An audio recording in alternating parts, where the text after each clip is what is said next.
That was the first time that I think I ever was able to focus on something with a singular purpose without having to think about anything else. Yes. It was so rewarding. To me, I can only give you one example of when it's really, really relaxing. And I did it for the first time maybe, 15 years ago. I've never owned a gun. I have a couple of guns now, but I never owned a gun before or shot a gun or anything like that. It takes me to go skeet shooting up on Central Avenue over here. And I'm like, all right, what do I do with this thing? You just walk in here and rent a gun, and they give you bullets too. It's awesome. Yeah. Well, anyway, he taught me just the basics of how do you aim at a target, your breathing, your stance, your form, and, you have to concentrate. Then you introduce this moving object, skeet shooting. So now you're working on your form and your breathing and your target, and you don't think about anything else. Right. You don't think about work. You don't think about the kids. Yep. You don't think about anything. Yeah. Since that time, that was the first time that I think I ever was able to focus on something with a singular purpose without having to think about anything else. Yes. It was so rewarding. Yeah. So when you say, what do you always think about? It's like you're always thinking about work stuff, when you're awake most of the time. Yeah. But it was, I think for me, it's a lot more important to find more things like skeet shooting. Yeah. So that is exactly what I love the most about martial arts. I explain it. So when I do two different versions of martial arts, and the first version is like a striking. And so you really have to be not just conscious of you, because you could get hurt. Like if we're sparring, someone could hit me. I have to be engaged. But also, even worse, I could hurt the person I'm with. So I have to be extremely, right there, present. You can't lose focus. Can't lose focus. It's very relaxing, isn't it? It's fantastic.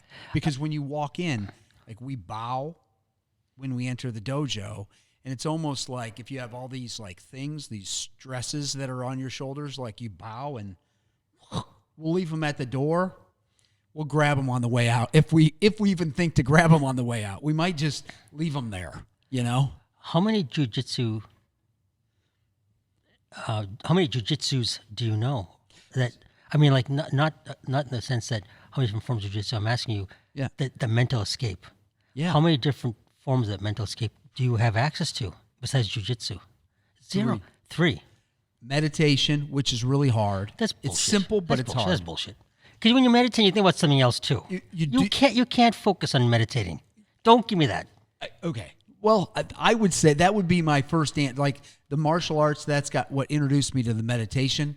And the meditation that I do is just thinking of the breath, and then when something else comes in, which inevitably it does every couple seconds. There you go. And then you just throw it out, and it's just like a muscle. You're working it out. You throw it out, and then I'm there, and then no, I'm not there anymore. But for that half an hour, 45 minutes, Yeah. when you're doing jiu-jitsu, you're laser focused. There's no 5-minute filtration thing of something else coming into your mind. You're there that whole time. Even 5 minutes. Yeah. You're there for 5 minutes. What can you do for 5 minutes that's where you're that focused? Yeah, I agree. Yeah, there's just not, so maybe there's those two things, and they're both martial arts related, which might be why I'm so into the martial arts. Hard to find the next jiu-jitsu analogy. I would say if you gave me a gun, though, because my dad, my whole family is very familiar with guns, and I'm not. I own a couple guns, but I keep them at my dad's. That's the kind of where we're at. I'm not super comfortable, but if you put a gun in my hand, you'd have all my attention, because I don't want to hurt anybody. Yeah. I don't want to hurt myself. Sure. I'm not that comfortable. I'm not that familiar. Is that how you felt, or were you this is? You just I felt love afraid. It, or did no, you felt scared? I felt afraid when I first picked up a gun, because I didn't want to hurt myself or anybody else. Yeah. But once I became more comfortable with a rifle, shotgun, it was so liberating to just focus on that one thing for a brief 15 seconds or a brief 20 seconds, whatever those seconds were. Yeah. To not think about anything else from just before saying pull to squeezing the trigger, I'll take those 15 seconds over and over again if I could. So have you done that since?